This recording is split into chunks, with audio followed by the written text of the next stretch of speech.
cook the Japanese pork gyoza. Ayan. Magluluto tayo ng Japanese pork gyoza. Ito ay made in Australia from at least 88% Australian ingredients. Ayan, diba? Yum, yum, yum. First time ko mag-try nitong i-cook. Ayan, lagay lang natin dito sa steamer. Ayan.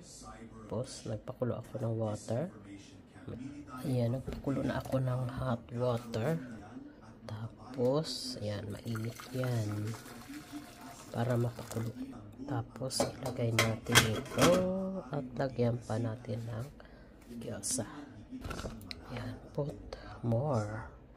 Add more, add more. Add more. Punuin natin, isa pa. Isa pa. Ayan, add more. Kuha pa tayo. Yung isang balot nito ay nagkakalaman ng 40 pieces. 40 pieces daw yan. Ayan, ang laman. Sa isang pack.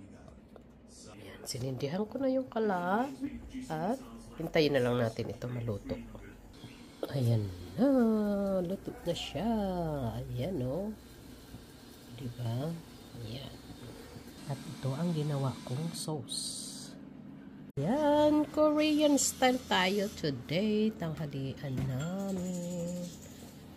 Ayan. Kimchi. Gyoza. Ginawa kong sauce.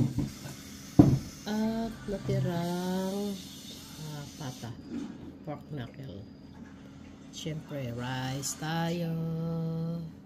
Okay, let's go. Ayan, kain kami ngayon. Asawa ko. Hindi po, Panginoon, kumatuloy malapit Lord God sa mga. Let's eat. Upang bigyan ka sa salamat po. Ang pagkain na ito na aming kakain sa pananghalian na ito po. Mahal ng Diyos, i-bless mo po ang pagkain na ito upang tumulong sa ibig kalakasan po ng aming pangangatawan sa araw na ito.